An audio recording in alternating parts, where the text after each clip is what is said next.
우리가 긴 시간 동안 사사기서를 묵상했죠. 그리고 지난 월요일부터 여러분들 골로새서를 가지고 묵상을 하고 계십니다. 골로새서, 제목도 골로새서인 것처럼 내용도 우리를 좀 곤란하게 만드는 그런 책이기도 하죠. 왜냐하면 읽으면서 금박금박 그 내용들이 머리에 쏙쏙 들어오지 않기 때문에 그렇습니다. 그래서 저희들이 골로새서가 좀 우리를 곤란하게 만들어도, 그러나 이 골로새서가 얼마나 우리들에게 또 귀한 말씀인지 저희들이 또 기억하고 잘 묵상하는 기회들이 되었으면 좋겠습니다. 특별히 오늘 이제 한 1장과 2장을 좀 묶어서 특별히 이제 중요한 내용을 하나 소개를 하면서 우리 좀 간단하게 또 심플하게 그 문제를 한번 좀 살펴봤으면 좋겠습니다. 여러분, 골로새서가 이제 어디에 있는 그 지역일까? 우리 먼저 그걸 좀 이해하는 것이 필요하죠. 그래서 지도를 준비했는데 죄송하지만 그 한 장 이렇게 넘겨 주실 수 있으시겠어요? 예. 이렇게 에러 하나 누르시면 될 것 같아요. 예, 지금 보시면은 너무 많이 가서 하나만 이해됐습니다. 거기 여러분 보실 때 오른쪽에 있는 그 큰 그림이 이제 많은 지역에 나와 있는 그림이 이제 에베소서가 있는 곳입니다. 그래서 그 조그만 네모 박스 오른쪽으로 좀 더 해변 쪽으로 가면 에베소라는 도시가 있는데요. 오늘 이제 선교사님이 읽으셨던 에베소서가 이제 전달되어졌던 도시이기도 하죠. 그 에베소에서 사도 바울이 한 2년 6개월 이상을 두란노 서원이라든가 그런 걸 통해서 말씀을 가르쳤습니다. 그때 말씀을 가르칠 때 이제 제자들이 생겼겠죠. 그 제자들 중에 한 명인 에바브로라는 사람이 있었는데, 그 사람이 저 네모박스라는 지역으로 가서 복음을 전하면서 교회를 개척을 했습니다. 그 교회를 개척한 곳이 이제 그것 중에 하나가 골로새이고 골로새 교회이기도 합니다. 그리고 그 동네가 이제 이렇게 라이쿠스 리버벨리라고 해가지고요, 세 개 도시가 있는데요, 다 성경에 나오는 도시들입니다. 그래서 히에라폴리스, 우리 골로새서에는 히에라볼리로 번역이 됐는데 히에라볼리라는 도시가 있고요, 또 그 옆에 라오디게아 도시가 있습니다. 이 세 도시가 이제 사실은 어떤 면에서 이 골로새서의 배경이다라고 얘기할 수도 있고, 물론 이제 주된 곳은 골로새이기도 합니다. 근데 히에라볼리를 조금 소개해드리면, 다음 그 사진도 하나 보여주실래요? 보시면은 거기에 이제 조금 전에 나왔던 사진이죠. 두 사진이 전부 다 비슷하게 생겼는데, 사실은 하나는 히에라볼리라는 곳에, 그러니까 지금 보시는 위쪽의 사진이 히에라볼리라는 곳에 있는 온천입니다. 굉장히 좋아 보이죠. 그래서 이 온천 지대가 있었기 때문에 이 히에라볼리가 굉장히 부유했던 도시이기도 합니다. 그리고 그 밑에 사진은 굉장히 휩싸여서 거의 같은 지역을 찍은 사진 같은데, 사실은 같은 지역이 아니고 미국 옐로우스톤에 있는 맘모스 스프링스라는 곳의 온천입니다. 그래서 이 두 개를 이렇게 비교해 드린 이유는, 우리가 히에라폴리스를 가볼 기회는 힘들어도 옐로스톤은 가볼 만하잖아요. 그래서 여러분들이 가시게 되면 그곳에 가셔서 한번 이 온천도 보시면서 옛날 이제 그 지역에서 어떻게 복음이 전달됐을까 이런 것도 한번 묵상해 보셔도 좋지 않을까 싶고, 여러 가지 또 좀 이렇게 나중에 성경 보실 때 도움이 될까 싶어서 소개를 해드렸습니다. 그래서 이 세 군데서 이제 복음을 전하면서 이제 했는데, 교회를 세웠는데, 그런데 이 지역이 좀 우리가 좀 이해하는 것이 필요한 것이요, 조금 좀 이상한 동네였던 것 같아요. 그래서 이미 이 복음을 증거되기 전에 BC 6세기 경부터 유대인들이 저 지역에 살고 있었습니다. 그러니까 아마도 디아스포라 유대인들이 저쪽에 이제 저 지역에다가 이렇게 세틀다운하고 살고 있었던 거죠. 그런데 그 유대인들이 갖고 있는 유대교가 정통 유대교가 아니고요, 좀 벗어난 좀 더 신비주의적인 유대교로 변형되어 있었습니다. 그 얘기는 왜 그러냐? 주변에 철학이라든가 아니면 주변에 이방 신을 섬기는 이방 종교들의 영향을 받았다라는 것을 저희들이 얼마든 쉽게 상상할 수 있죠. 마치 유대교가 영향을 받았던 것처럼 이 에바브로나 에바브로디도가 동일인이냐 아니냐 이런 것에 대해서는 정확히 알 수는 없는데, 어떤 분들은 동일일 것이다, 같은 사람일 것이다 얘기하고, 어떤 사람은 다른 사람일 것이다 라고 얘기하기도 합니다. 근데 제 생각에는 동일인인지는 잘 모르겠어요. 그래서 어쨌든 에바브로, 이 에바브로가 복음을 전했는데, 에바브로는 누구한테 복음을 배웠습니까? 사도 바울에게 배웠단 말이에요. 그러니까 사도 바울이 전한 복음, 우리가 성경을 통해서 배우는 그 복음을 갖고 있었는데, 그래서 그 복음을 전했는데 이 지역이 좀 세다 그랬잖아요. 그러다 보니까 이 지역에서 이 유대교만이 아니고 기독교도 영향을 받게 돼서 조금씩 이상한 사상이 교회 속에 들어오게 되었습니다. 그래서 그 사실을 알고서 사도 바울이 바로잡아 주기 위해서 편지를 쓴 거죠. 그래서 이 편지를 썼는데, 이것도 여러분 성경을 이해하기 좋을 것 같습니다. 이 편지를 썼는데 지금 저에게 나오는 에베소, 골로새에 보내는 편지들이 신약성경에 이렇게 나오져서 4개 성경에 나오는데, 그 4개가 뭐냐면 옥중서신이라는 것입니다. 그래서 빌립보서는 저 바다 건너예요. 그래서 이 동네가 완전히 다르기 때문에 다른 사람이 전달했을 거고요. 저 에베소와 또 골로새로 보내는 3개의 편지가 있습니다. 그래서 에베소라는 것은 소아시아 지역, 에베소 도시만이 아니고 그 지역에 있는 여러 교회들을 얘기합니다. 그래서 에베소서가 있고 골로새서가 있고, 또 골로새 도시 살던 이제 부자였던 빌레몬이라는 사람, 요 3사람이, 그래서 이 3개를 편지를 이제 이렇게 보내게 됩니다. 그래서 이 편지를 가지고 전하게 되죠. 그래서 이 편지 속에는 여러 가지 이제 중요한 내용들이 나오는데, 그 편지들을 통해서 이제 그 사도 바울이 바로잡고 싶었던 것은 이 교회 속에 들어오는 잘못된 내용들을 이제 바로 잡아주기 위한 거죠. 그래서 이때 뭐 어떤 내용들이 있었을까 여러 가지 추측이 되는데, 그런 것들은 이제 나중에 또 이제 오늘 시간이 많이 갔기 때문에 나중에 또 얘기하도록 하고요. 예를 들어서 한 가지만 얘기한다면, 그분들이 어떤 이 이방 종교의 영향이었던 것 같아요. 어떤 공중 권세 잡은 자, 뭐 사단적인 권세, 이런 것들에 대해서 두려움을 좀 가지고 있었던 것 같습니다. 그래서 그거 두려워할 필요 없다는 거죠. 왜 두려워합니까? 그죠? 사단이 아무리 센들, 귀신이 아무리 난리를 친들, 그까짓 게 두려워할 게 뭐가 있어요? 좀 징그러운 건 있을지 모르지만 두려워할 게 없는 거죠. 왜요? 우리는 누구 안에 있기 때문에? 예수 그리스도 안에 있기 때문에. 모든 것들은 그리스도 안에 있다는 거죠. 그래서 오늘 본문 속에서도 사도 바울이 강조하는 것은 이 모든 것 위에, 그러니까 예수님께서 있으시다는 거죠. 모든 권세 위에 있으시고 모든 피조물들을 창조하신 이라는 거예요. 모든 것들보다 먼저 나신 이라는 거죠. 나이가 많다는 것을 자랑하시는 것이 아니라 모든 것을 창조 주시다라는 거죠. 그래서 너희들이 겁먹을 필요 없다는 거예요. 왜? 예수님은 왕의 왕이시고, 그 예수님이 우리 안에 계시고 우리가 예수님 안에 있기에, 우리가 예수님의 통치 아래 있기 때문에 어느 것들도 우리를 해할 수 없다. 그러니까 너희들 겁먹지 말라. 공중권세 잡은 자도 무엇이든 너희들 겁먹지 말고 예수님 때문에 너희들 평화를 누려라. 다른 것에 마음 뺏기지 말아라 하는 중요한 메시지 가운데 하나가 여기에 또 포함되기도 합니다. 그래서 이 골로새를 보내게 됩니다. 그래서 중요한 것은 오늘 이제 본문에도 나왔듯이 이 골로새서의 아주 제일 중요한 부분 중에 하나가 1장 그 뒷부분, 중간 이후부터 나오는, 그래서 2장 5절까지 나오는 예수님이 어떤 분이신지, 특별히 1장 안에 나오는 예수님이 어떤 분이신지에 대해서 바르게 이해하는 것입니다. 우리말로 한마디로 얘기한다면 예수님은 정말 모든 권세 위에 있으신 분이시고, 그 예수님이 우리의 주인이 되셨기 때문에 우리가 겁먹을 필요 없다는 거죠. 왕이 되셨다는 거예요. 그래서 우리 지난주에 우리 사사기서를 묵상하면서 이제 마무리하면서 사사기서 21장 25절을 본 적이 있죠. 그래서 그때 당시에는 왜 사사기서 사람들이 이렇게 엉망이었는가? 그들이 왕이 없었기 때문에 자기 마음대로 살아서 그렇게 됐다라는 것을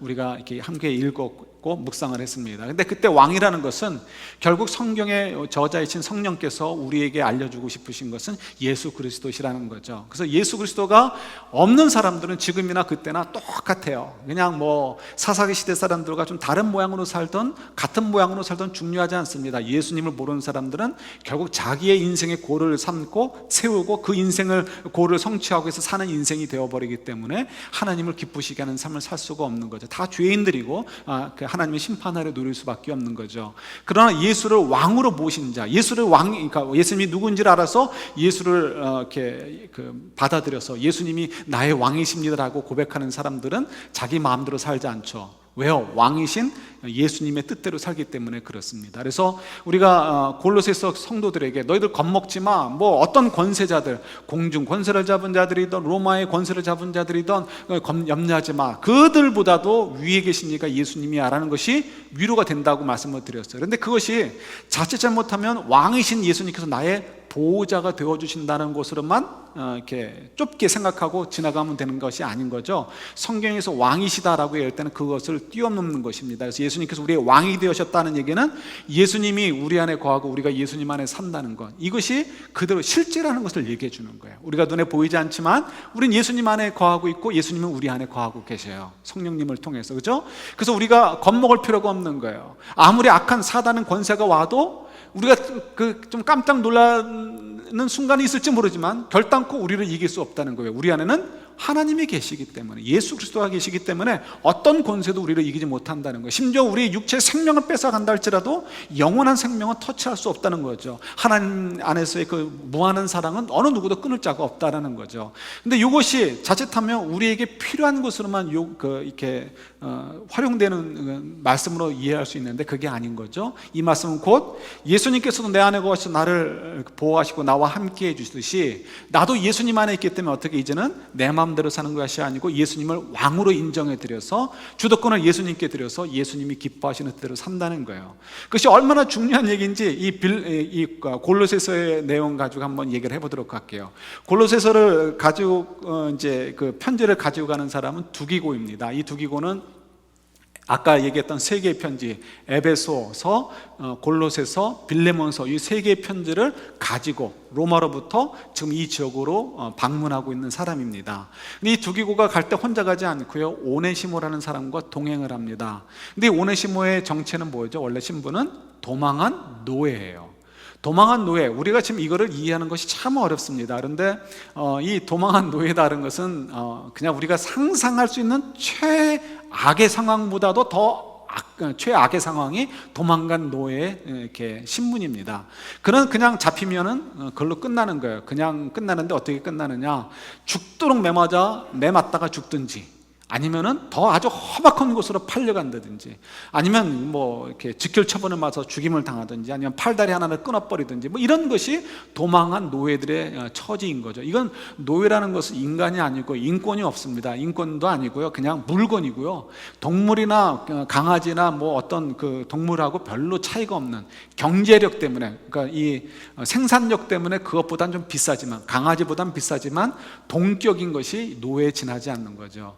근데 그 노예가 도망을 갔어요. 그 이 사람이 이름이 오네시모인 거죠. 오네시모가 로마에서 어떻게 바울을 만나서 본어게인 했어요. 회심을 했습니다. 그래서 이제 그리스도의 제자가 되었는데, 바울이 이거 가만히 두고는 것보다는 정직하게 가서 부딪히는 것이 낫겠다 싶은 거죠. 그래서 너 여기서 가만히 숨어 지내지 말고 정말 예수님께 네 인생을 맡기고, 주님께서 너에게 요구하시는 것이 뭐겠느냐, 너 정말 회개하는 거라면, 죄를 정말 네가 미안한 마음을 갖고 있고 회개하고자 한다면 누구한테 가서 회개해야 돼요? 딴 데 가서 회개하면 될 게 아닌 거죠. 그럼 회개가 아니죠. 네가 지은 사람, 죄 지은 사람한테 가서 네가 죄를 용서를 구하고 회개를 하라라고 권면을 합니다.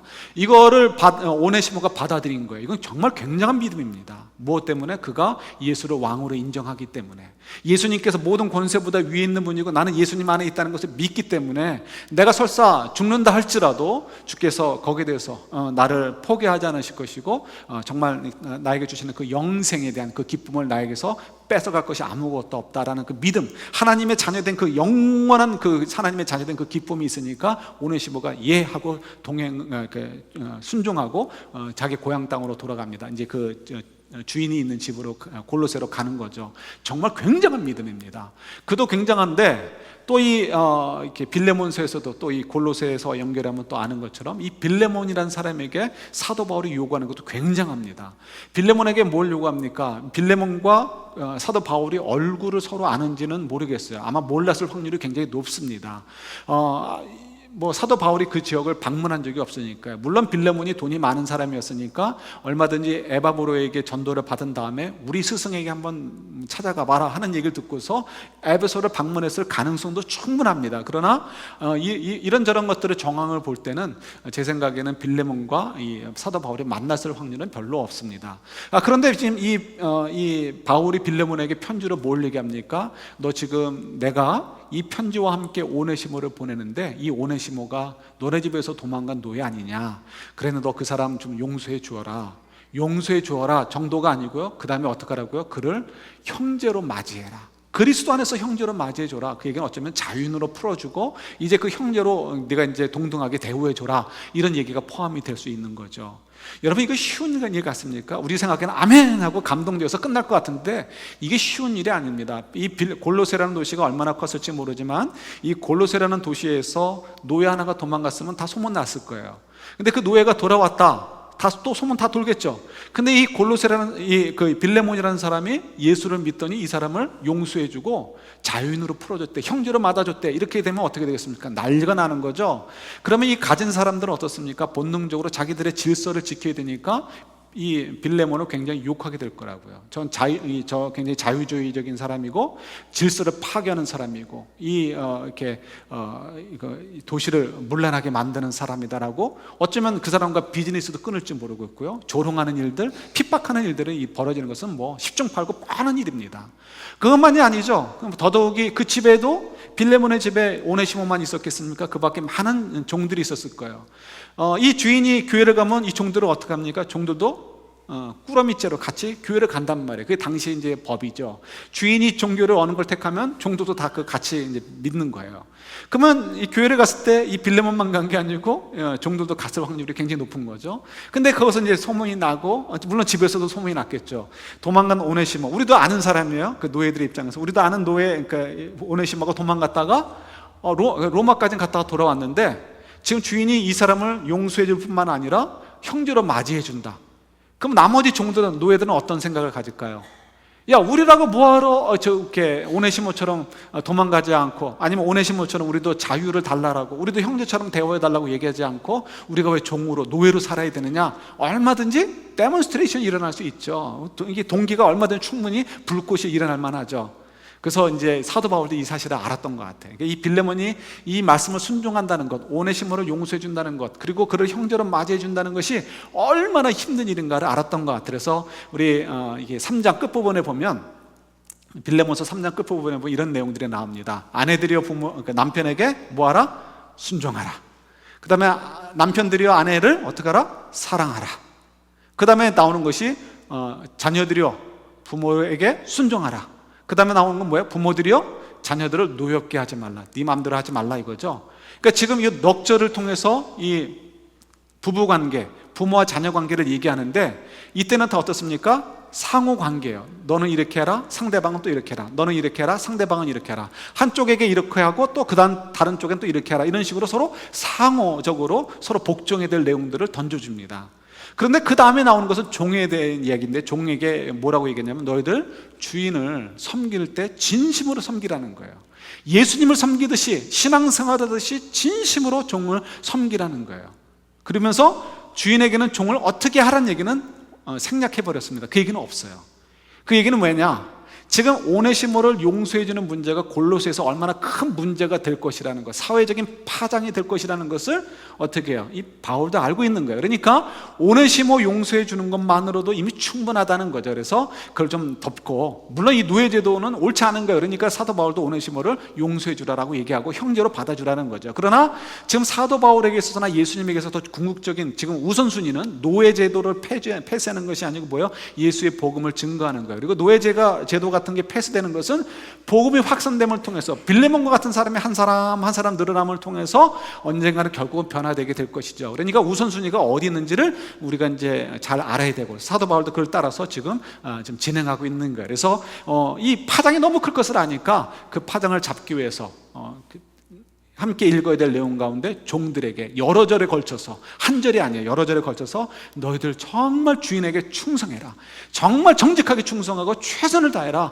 예수님을 대하듯이 그렇게 대하라 하면서 권면하고 있는 것을 보게 됩니다. 그만큼 큰 일이었다는 거예요. 근데 빌레몬이 어떻게 했을까요? 이 내용이 나오지 않지만 아마도 순종했을 것 같아요. 그래서 좋은 결과가 나오지 않았을까, 이런 생각을 갖습니다. 그런데 여러분, 재밌는 것은 요 편지가 이렇게 전달된 것이 한 60년에서 61년 경으로 봅니다.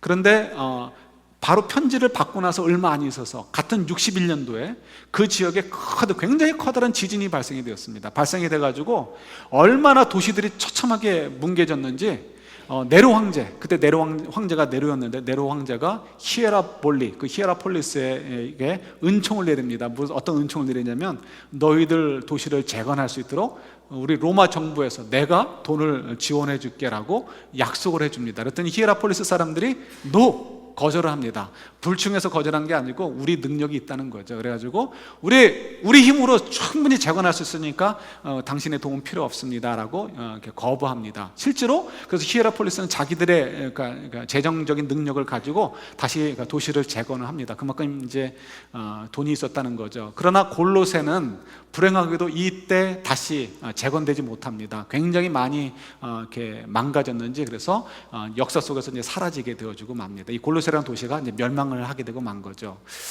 모르겠습니다.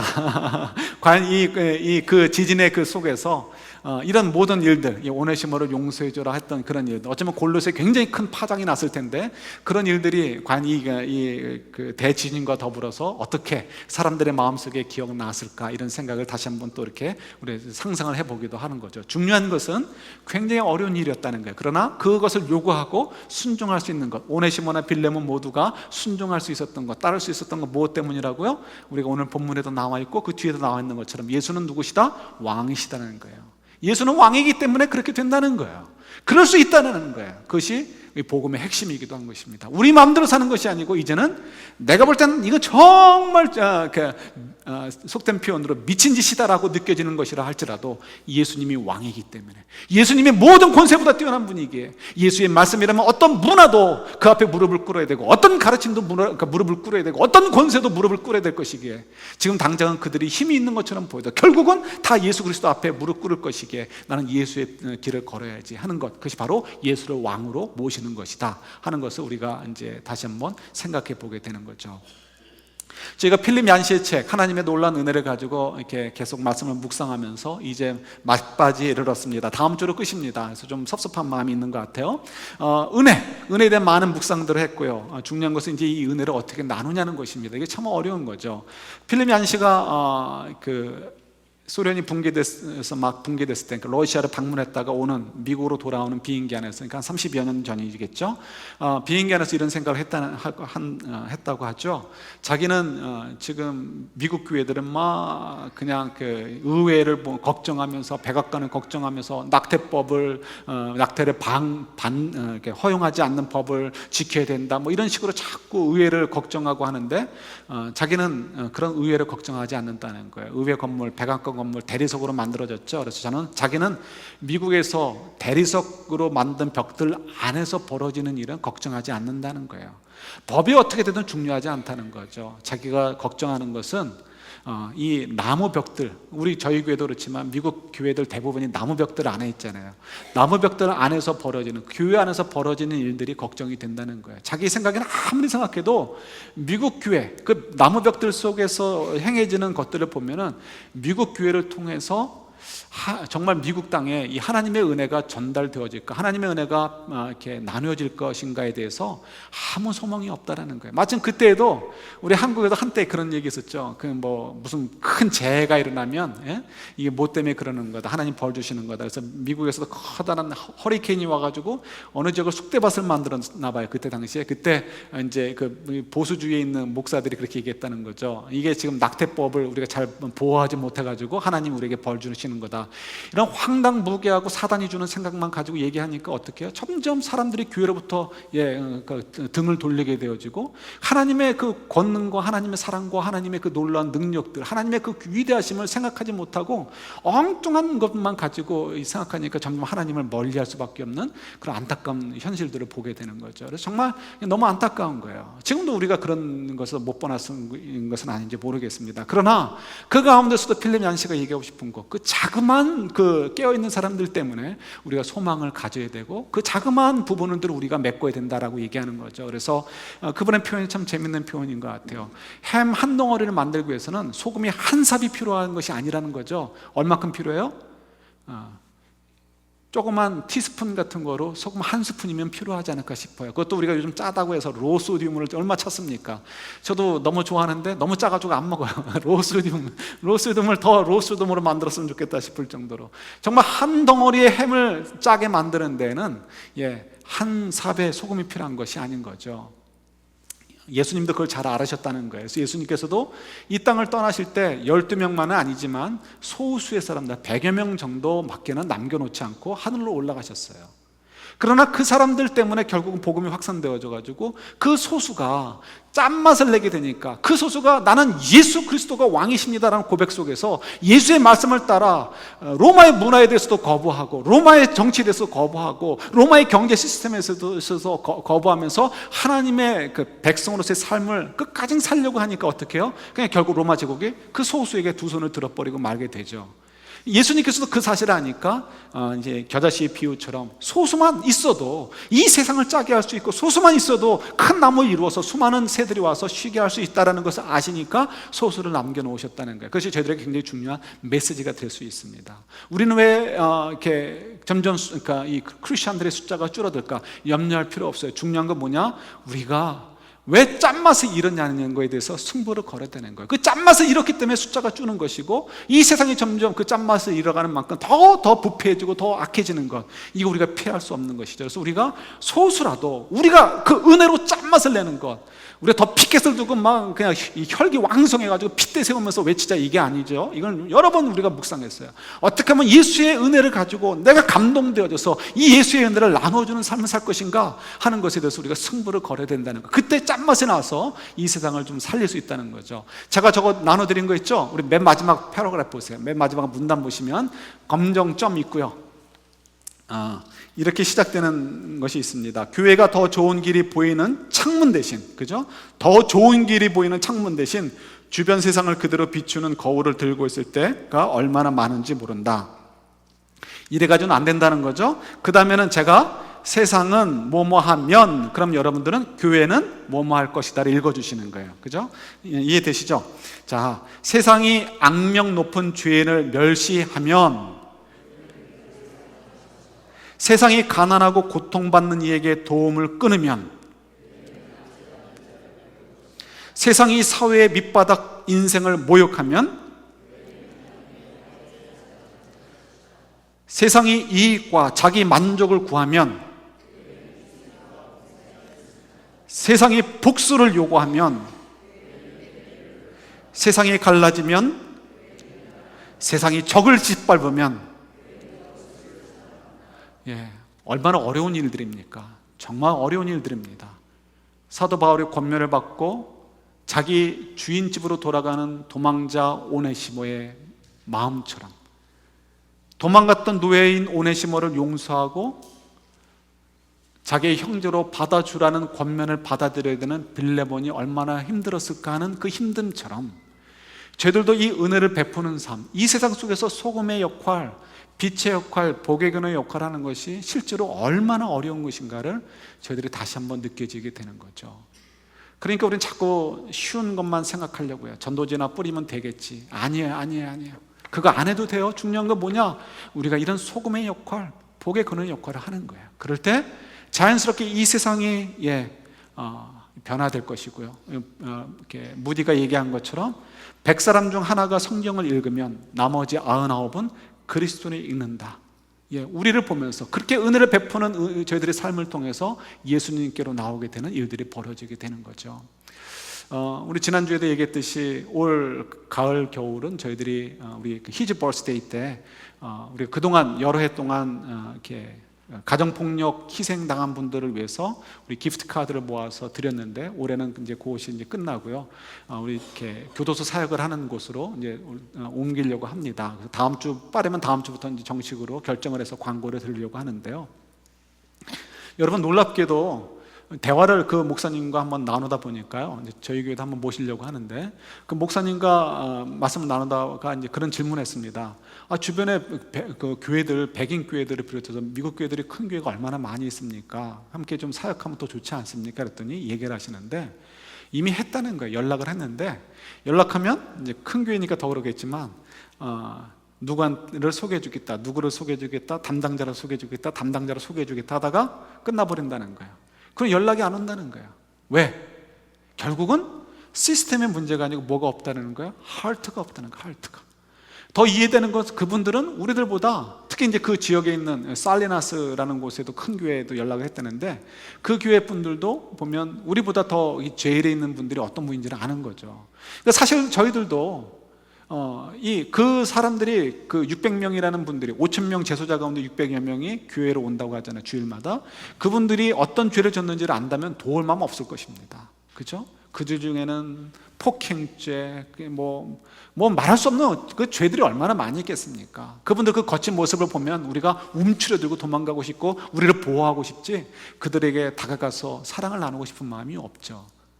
그러나 우리가 좀 전에 읽은 대로 세상은 그들을 극악한 죄인이다라고 멸시하고 멀어지려고 해도 어떻게 한다고? 교회는 그를 사랑할 것입니다. 이게 주님께서 우리에게 요구하시는 거죠. 우리끼리 모여서 우리끼리만 할렐루야 할렐루야 한다고 주님이 좋아하시는 것이 아니에요. 100% 맞습니다. 절대 하나님이 그거 좋아하시지 않습니다. 뭘 좋아하신다고? 하나님께서 얘기하시기도 하시잖아요. 이사야서 같은 데서도 얘기하시죠. 나 지겹다 이거야. 너희들 할렐루야 할렐루야 하는 거 지겹다는 거야. 그때 표현으로 뭐야? 너희들이 드리는 그 제물들이 지겹다는 거야. 지겹다는 거야. 쳐다보기도 싫다는 거예요. 너희들 근데 왜 말씀을 따라 내가 기뻐하는 삶을 살지 않느냐 요구하시는 거죠. 그래서 우리가 이제 오늘 성기위원회를 좀 의논해서 결정을 짓게 되면, 여러분 우리가 할 수 있는 건 뭐 별거 아닙니다. 그들이 그 크리스마스 때 가족들에게 보낼 크리스마스 카드 한 장씩, 그러면 한 600-700장 정도 되겠죠. 그 다음에 또 달력, 그냥 조그만 달력, 큰 달력도 아니고 조그만 달력이래요. 조그만 달력. 뭐 보니까 우리가 잘하면 할 수 있어요. 뭐 200권은 다른 누군가가 한다고 했다니까 나머지 한 500권 정도, 400-500권 정도, 아니면 우리가 할 수 있을 만큼. 근데 제 생각에 다 할 수 있지 않을까 싶어요. 그거 우리가 해서 주는 거예요. 그러면 그분들은 우리들의 얼굴도 몰라요. 물론 우리에게 요청하는 것은 우리 한 번쯤 와서 찬양도 해주고 성가대도 해달라 이렇게 얘기도 하시는데, 그럼 거리상 뭐 우리가 할 수 있을지 모르겠습니다만, 어쨌든 간에 그분들에게 정말 필요한 것은 세상이 우리를 버리지 않았다는 것을 느끼게 해주는 거라는 거예요. 누군가가 우리에게 관심을 가지고, 우리 별거 아니지만 그분들은 굉장히 소중한 거죠. 그것들을 보내면서, 그런 걸 보면서 누군가가 우리에게 관심을 가지고 있구나 하는 것을 기억하게 하자는 거예요. 그럴 때 그분들이 하나님의 은혜에 대해서 조금 맛보게 되어지고, 결국 하나님의 은혜를 만나서 하나님의 은혜로 변화되는 인생이 되어질 수 있다는 거죠. 우리 황성 교사님 오늘도 말씀하셨지만, 그 많은 사람들 가운데 한 명, 몇십 명, 여러 해를 투자해서 한 명 구원하면 많이 구하는 거예요. 우리가 600명 가운데 몇 명이 이렇게 주님의 은혜로 변화될지 모르지만, 그건 이제 주님께 맡겨드리는 거고, 적어도 우리는 뭐예요? 주님의 도구로 최선을 다하는 거 우리가 필요한 거죠. 우리 그까짓 거 하는 게 뭐가 중요합니까? 우리가 하는 역할은 소금 몇 알 정도의 역할일지 모르겠습니다. 그러나 이 역할들을 통해서 어떻게 해요? 주님의 은혜가 이 세상 속에 뿌려지게 되는 것이고, 그 열매들이 어떻게 해요? 주의 뜻 안에서 풍성하게 맺혀질 수 있게 되는 거죠. 그 일을 위해서 우리가 이 땅에 존재하는 것이고, 그 일을 위해서 주님께서 우리에게 은혜를 베풀어 주신 거예요. 이 은혜, 우리 한 주간도 여러분 가정에서도 그렇게 했으면 좋겠어요. 사회 속에서 그랬으면 좋겠어요. 내 성질 같아서는 욕 확 해버리고 싶은데, 이왕이면 축복해 주자는 거예요. 축복 안 되시면 욕이라도 하지 말자는 거예요. 그것이 뭐예요? 은혜를 베풀기 시작하는 첫 걸음인 거예요. 이 세상 속에서 욕 한마디가 줄어들기 시작할 때, 원망하는 소리가 하나씩 줄어들게 될 때, 이 세상이 얼마나 살기 좋은 시대가 될까, 이게 사회로 변화될 수 있겠습니까? 우리가 매일 듣는 거, 욕하고 원망하고 미워하고 하는 것들만, 안타까운 소리만 듣게 되니까 우리 영혼들도 어떻게 해요? 골로새 교회들도 그런 영향을 받은 것처럼 우리도 그런 영향을 받는 거예요. 근데 그런 영향을 우리가 어떻게 이겨낼 수 있습니까? 다른 거 남 탓하지 말고 우리부터가 원망할 만한 일이 있을 때 오히려 축복하는 거예요. 축복이 처음에 힘들면 원망부터 하지 말자는 거예요. 욕부터 하지 말자는 거예요. 그러다 보면 어느덧 한 걸음 한 걸음 우리들의 생각이 바뀌게 되고, 우리 가정이 바뀌고 우리 주변이 바뀌면서 어떻게 해요? 하나님의 은혜가 더욱 풍성해지는 그런 그러니까 그런 일들이 벌어지게 되는 거죠. 이 한 주간도 저희들이 그런 삶들을 통해서 이 은혜의 소금을 뿌리는 저희들, 그래서 이 세상을 좀 더 생명이 회복될 수 있도록 역할을 감당하는 저와 여러분들이 될 수 있기를 우리 주님의 이름으로 축원합니다. 아멘.